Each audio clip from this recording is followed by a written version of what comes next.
Il Covid ha fatto emergere molte situazioni di criticità e di difficoltà. Parliamo del ritardo delle liste di attesa nella sanità, parliamo della carenza dei medici, carenza di personale, e quindi nel momento in cui io vado a rimettere insieme un sistema, un assetto territoriale di sanità, non posso non tenere conto di questo, ed è questo che ci chiedono i pensionati di rappresentare. Se il Covid ha messo a nudo le criticità della sanità e dell'assistenza territoriale in Veneto, sostengono i sindacati dei pensionati di CGIL e Cisle Will, ora, grazie ai fondi del Piano Nazionale di Ripresa e Resilienza, una rivoluzione del sistema sociosanitario territoriale è possibile e attuabile in modo concreto ed efficace.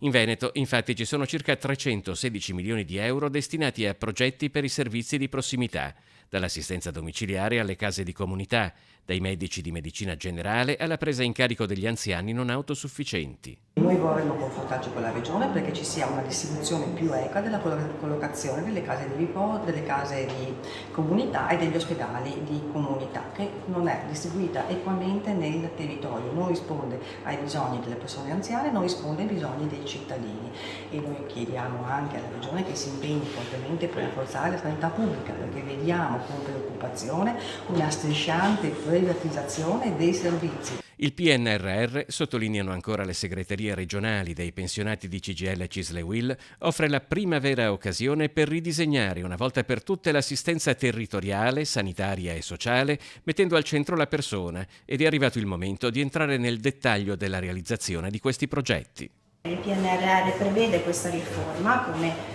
fondamentale, deve essere fatta entro una determinata scadenza. Per ora non abbiamo ancora risultati, e una legge sulla non autosufficienza garantisce alla popolazione di poter avere degli strumenti per poter intervenire rispetto a questo.